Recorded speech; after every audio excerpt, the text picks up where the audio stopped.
A big birthday, sheep, Venus, and a new goddess at Rome. It's time to look at the month of April in ancient Rome on the Ancient History Hound podcast.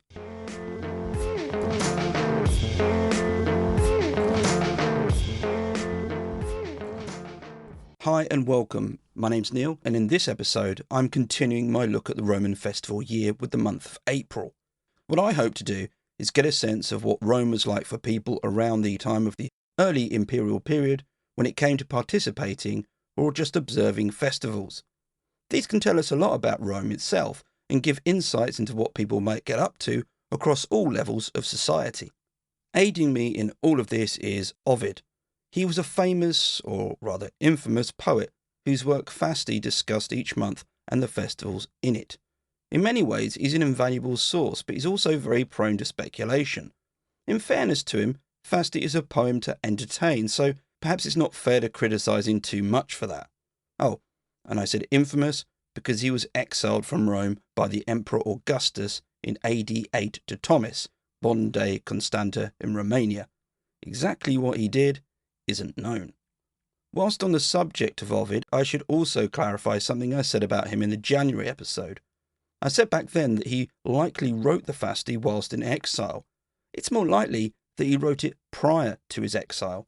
This is probably why it's unfinished and only covers the first 6 months of the year. Before I begin, the customary where you can find me bit. There will be episode notes with a transcription, reading list and other information on my website, ancientblogger.com, along with all sorts of ancient history content. You can also find me as Ancient Blogger on Instagram, TikTok, X, Blue Sky, and with a channel on YouTube. It's all ancient history, in case you wondered. This podcast also has its subreddit called AncientHistoryHound on Reddit. So if you're on Reddit, why not check it out? Finally, reviews and ratings. If you've got the option on the platform you use for podcasts, give it a go. And this even includes individual episode comments on Spotify. Keep them coming, as it's great to hear from you and gives me a chance to respond. Okay then, let's get to it. In previous episodes, I've started by talking about the name of the month, and in the case of April, 2 possibilities are given to us by Ovid. This might seem odd. How did Ovid not know? Well, here we meet a theme which isn't uncommon if you've listened to some of the previous episodes on the months, and in fact other episodes about Rome in this podcast, particularly the Roman Kings miniseries. The short of it is that Rome was unclear about the origins of many things. This was due in part to the late development of history in Rome. You might think of the ancient Greek historians of the 5th century BC, such as Thucydides. Well, Rome's first historian dated to the end of the 3rd century BC, around the time of Hannibal and the Second Punic War. Though Rome had records, it had a lot of gaps, which led to the later writers often speculating about a particular thing. Ovid's 2 origins for the naming of April are as different as they could be. The first is that the month was named after Venus, or rather named after Aphrodite. The second origin story seems a bit more plausible. April was named after the Latin word apertum, which means to open or made free. Ovid wrote that spring opens everything, meaning that flowers blossom, that sort of a thing. In the 5th century AD, Macrobius picked up on this argument and agreed with it. He even cited an earlier writer called Singius, who thought that anyone who believed the April named after Aphrodite thing was just plain ignorant. Varro, a 1st century BC source, also sided with the idea that the name of the month came from that Roman word, rather than the link to Aphrodite. What's intriguing about Macrobius' reference to Singius is that there were presumably some people who felt very strongly about this, and I wonder whether this was something the average Roman felt any great passion for. It might have been a more scholarly debate, though I'm picturing a situation akin to a Curb Your Enthusiasm episode, in which a particular person at a social gathering in ancient Rome comes across another person with the opposite opinion, and things escalate. The first festival of April was on the first day of April. The first day of any Roman month was known as the calends. Now you might be thinking of the word calendar here, and yes, there is a link, though perhaps not in the way you might imagine. In the episode on January, I mentioned that we get the word calendar from the Latin calendarium, but the definition wasn't directly related to the modern concept of calendar. calendarium translated as an accounting book or register of debts, and that's because it was on the calends that loans and interest were due for payment. The festival on the calends of April was the Veneralia. This was observed by women and involved two goddesses, each manifesting in a particular way.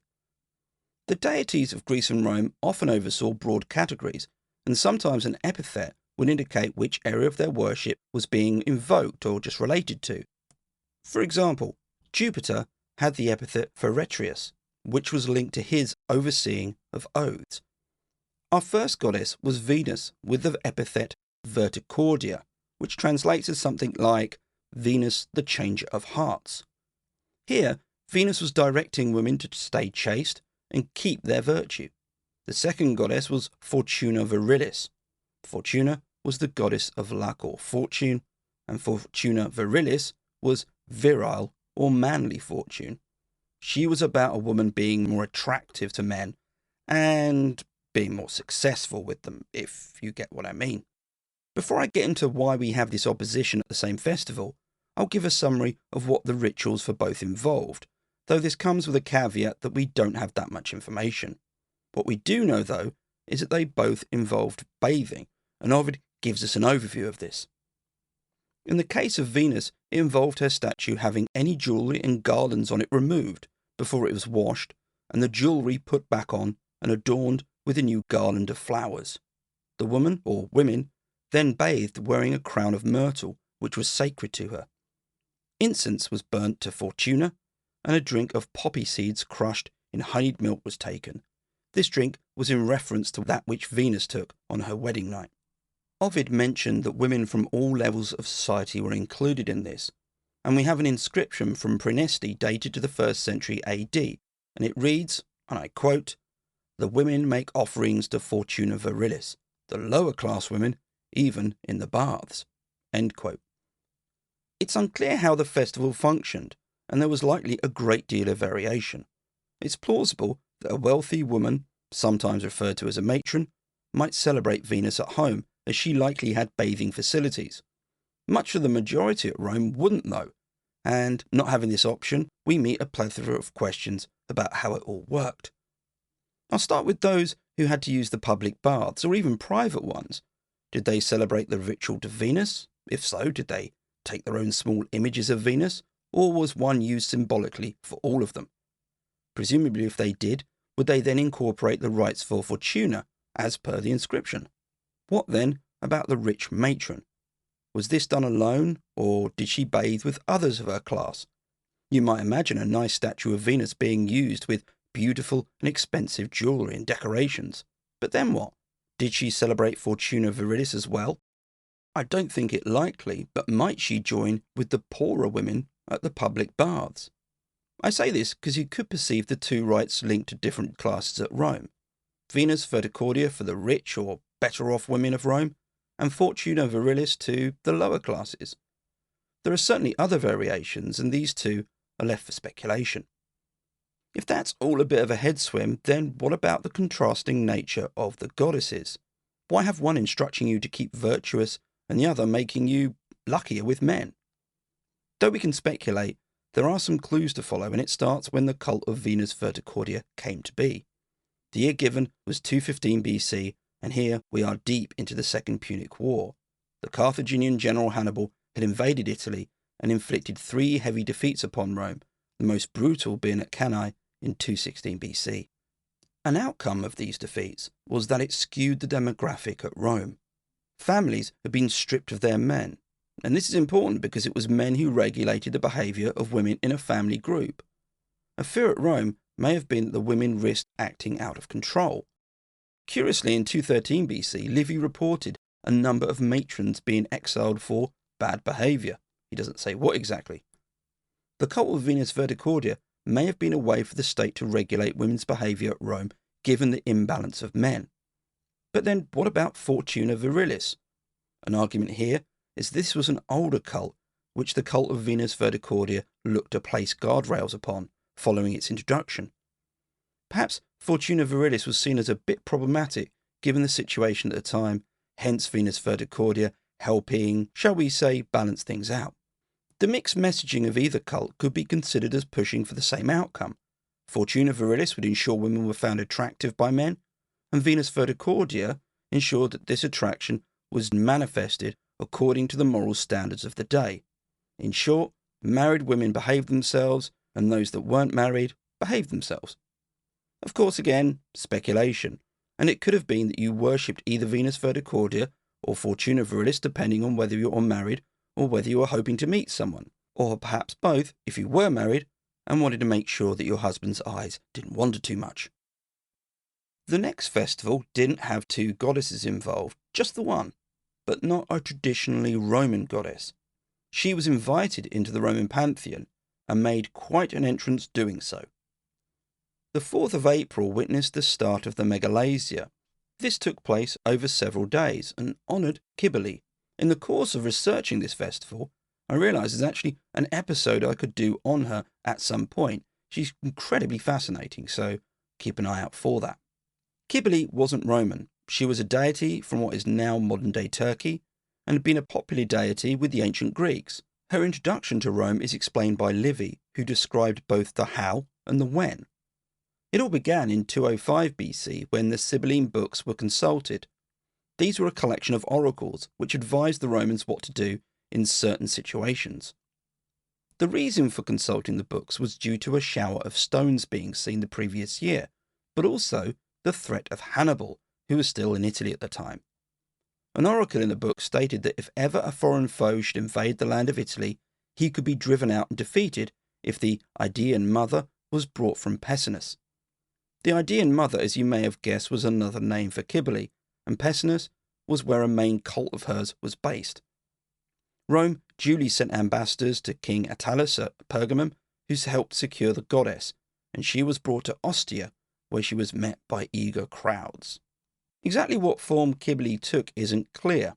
Perhaps a statue, or a sacred stone.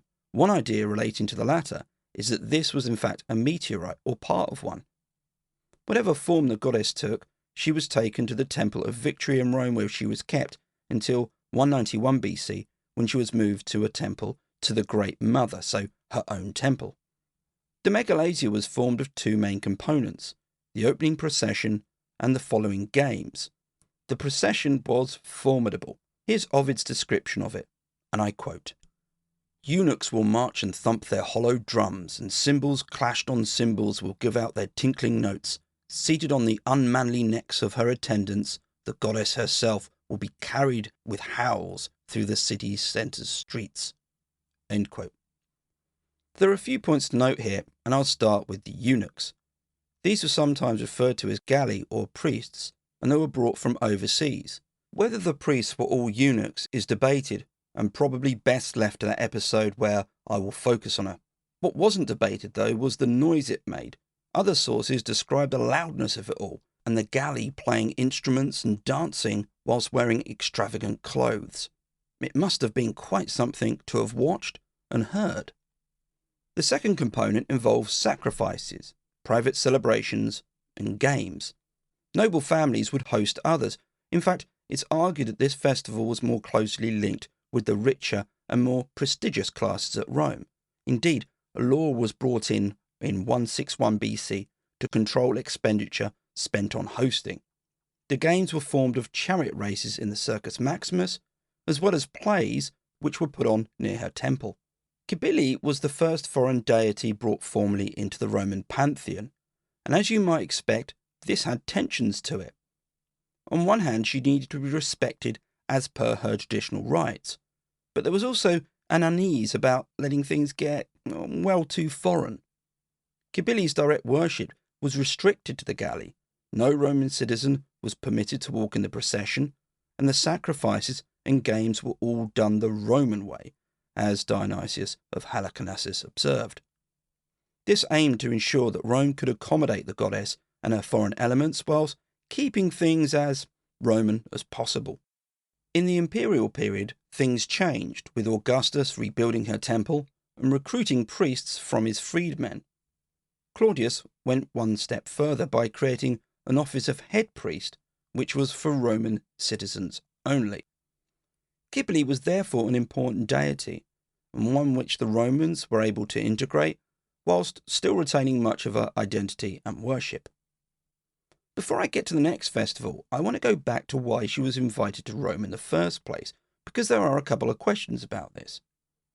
As mentioned, she was needed to help rid Rome of Hannibal. A fair enough reason, but this seems at odds with when the request was made. In 205 BC, Hannibal was no longer a real threat to Rome. The successes at Trebia, Trasimene, and Cannae were over a decade old. By this point, Hannibal was cornered in southern Italy, very much on the defensive. In fact, he soon departed Italy to help defend Carthage against Rome. And you can hear me talk all about this on a mini-series I did about Hannibal. As such, the supposed threat of Hannibal didn't align with the risk he posed. It's plausible that later writers, such as Livy, were retrospectively assigning the request to this time, and perhaps overemphasizing the link to Hannibal. Livy himself referred to an omen, a shower of stones, as being partly the reason that the Sibylline books were consulted. Perhaps, though, it was a better origin story to have Cybele brought to Rome due to Hannibal, rather than due to other reasons, or simply that the other reasons were forgotten. There do seem to be other foreign elements introduced to Rome around this time, one of which I'll get to later, so perhaps there was something else going on. On the 21st of April, Rome celebrated the Perilia. This was named after Pales, a deity associated with the shepherds, and yet the Perilia also became the festival which celebrated Rome's foundation. It's a good example of how Rome might retrospectively link an older ritual to its foundation myth. But before I get to how they did this, I'll summarise the Perilia in its basic context as a festival for a rustic deity, mainly because it sounds like it was a lot of fun. The focus of the ritual was the sheepfold, where the sheep and presumably other cattle might be kept. At dawn, water was sprinkled on the floor, the fold swept and decorated with branches, and a garland hung on the gate. Then, small bonfires were lit. These consisted of straw, olive branches, and laurel, with sulphur sometimes being used as well. Over these the shepherds jumped, and even the sheep got in on the act, though don't worry, they didn't have to jump, and instead were led between the fires symbolically. I can assure you, no sheep were harmed in the making of this podcast, and likely the festival, as it would have been very counterproductive to what they were trying to achieve. After this, the focus was on Pales. Offerings of millet cake and milk were made, and a prayer was said 4 times to the deity whilst facing east. Though this was a rustic festival, it was also celebrated in the city, presumably a slightly different version though. Ovid doesn't mention sweeping any sheepfolds, but he did write about how he jumped over a fire or two. How then did this festival link with the foundation of Rome? The initial association is through Pales as a deity of shepherds. Both Romulus and Remus were shepherds, and in some versions of the myth, the person who found them whilst they were being nursed by the she-wolf was Faustulus, also a shepherd.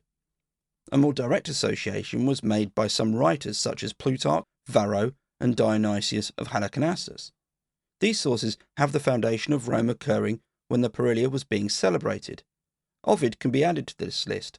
His description of the founding of Rome has the Perilia as either about to start or being started shortly. When Ovid described the foundation of Rome and the fateful event involving Remus, he did so by tweaking it slightly. This wasn't unusual, and if you listen to the episode I did on the foundation of Rome, you might recall me briefly discussing the variations there were. Ovid described how Romulus ploughed a furrow to mark the boundary of the city and where the walls would be. He then hands over the job of the walls and their construction to Sulla, and instructs him to kill anyone who dares to cross the walls whilst they're being built. Cue Remus, who appears and does exactly that.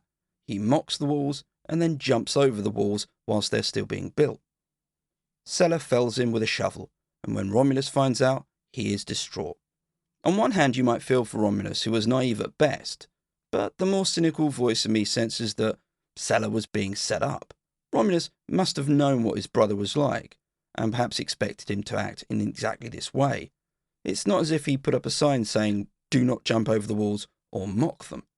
An aside I like to make when the story of Remus's death pops up is that it can feel a bit of an overreaction, but the boundary of Rome and its walls were considered sacred. This wasn't just laughing at bad DIY this was actually really something very serious. The myth might also be hiding a reference to an assault on Romulus's newly built defences by Remus, so there's that to consider as well. Getting back to the Perilia, the idea of a festival predating Romulus and Remus isn't unique. Other festivals I've mentioned in previous episodes, such as the Lupercalia, Feralia and Carmentalia, had mythologies which predated the twins as well. I began this episode with a festival involving Venus and another deity, and it feels somewhat balanced to finish in the same way. On the 23rd of April, there was the Venalia, a festival involving tasting the previous year's wine. Though this was largely in abeyance to Jupiter, Venus was involved as well. When Ovid described the festival, he was quite direct with how it linked to Venus, and I quote, "You prostitutes, celebrate the divine power of Venus. Venus suits those who earn by your profession. Offer incense and pray for beauty and men's favour. Pray to be charming and blessed with witty words. Give the mistress myrtle and the mint she loves, and sheaves of rushes wound in clustered roses." End quote. Ovid also mentioned where the prostitutes were gathering, a temple of Venus Erycina at the Colline Gate. This temple was the second built to her in Rome. The first was built in 215 BC on the Capitoline by the famous dictator Fabius Maximus. In 181 BC, the second was built, and its location outside the Colline Gate is worthy of comment. The city of Rome had a pomerium, a sacred boundary, and the second temple was built outside of this.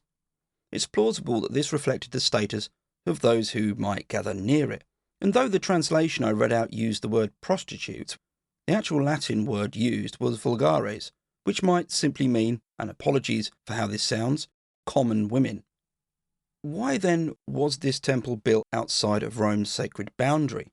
And what did it have to do with the earlier temple built? The rationale for the building of the first temple to Venus Erycina is one we've heard before. It was ordered after the Sibylline books were consulted. But why? Well, again, it links to Hannibal, sort of. In 217 BC, Rome had elected a consul called Flaminius, and he was itching to get to grips with Hannibal following the Roman defeat at Trebia. A newly elected consul was expected to observe a number of rites before taking office formally and leading an army. However, Flaminius didn't want to wait, so he slipped out of Rome and met up with his army. He then met Hannibal on the northern shore of Lake Trasimene and was soundly beaten, Flaminius himself falling in the fighting. If you've listened to a few of the episodes on the festivals in the months I've done, you'd know by now that the Romans placed a great emphasis in keeping relations with the gods in a good place. The actions of Flaminius caused panic at Rome, and after consulting the Sibylline books, a list of actions resulted to rebalance the relationship. One of these was to build a temple to Venus Erycina. The reason for it being a temple to Venus Erycina isn't given by Livy. However, a very interesting argument is made as to one possible reason, and this involves the Erycina part of Venus Erycina, which related to a cult of Venus at Eryx, which was on the island of Sicily. To explain how all this fits in, I need to go way back before Rome was even founded.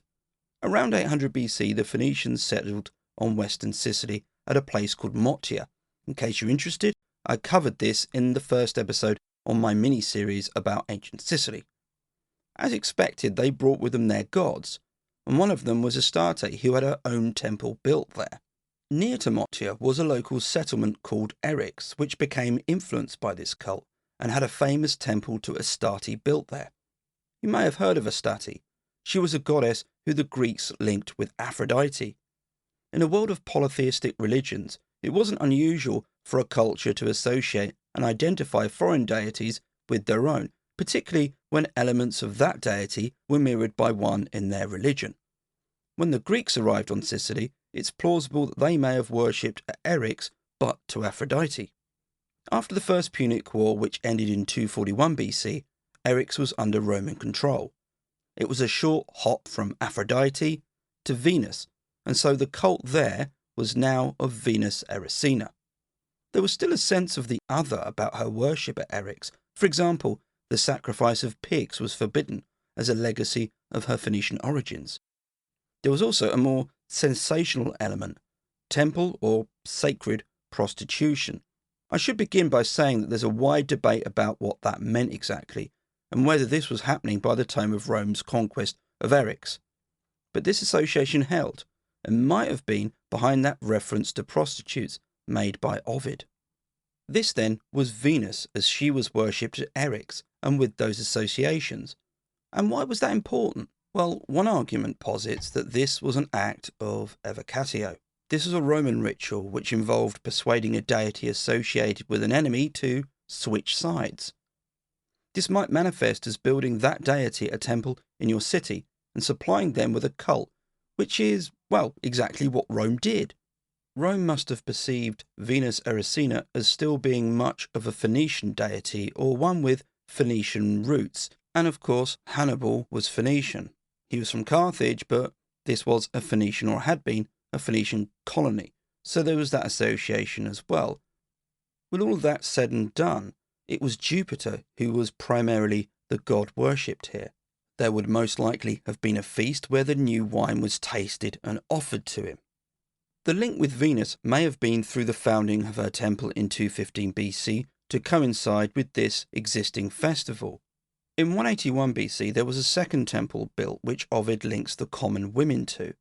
Perhaps the respectable women worshipped Venus Erycina at the first temple built in 215 BC, the one within Rome's boundary, and the common or less respectable women, I hate saying that, at the second temple built outside the city's pomerium. It's also possible this second temple was built as a response to what is referred to as the Bacchanalia controversy, which saw the Roman Senate severely restrict festivals to Bacchus in 186 BC. Possibly, like the cult of Venus Verticordia, the temple built in 181 BC was a way to control the celebrations of the poorer classes, which included sex workers. Ovid furnishes us with a mythological and tenuous link with Venus. The story involves the war between Aeneas and Turnus and who the two pledge the first fruits of the vine to. Turnus uses it to recruit Mezentius, a mighty Etruscan warrior. Aeneas pledges the first fruits to Jupiter and ultimately wins. The message here is more about Aeneas being pious and offering a deity the first wine rather than it being offered to a human. Now the link with Venus is through Aeneas being her son. I suppose it does track against the order of deities, Jupiter first with Venus following, but I just don't find it that convincing. What this festival and the others that I've mentioned do is highlight the elastic nature of Rome's religious festivals, which might be used to deal with what were considered important social issues. Rome was contending with the issues of the day, and the festivals were used to knit these into its past and make sense of what Rome thought it was.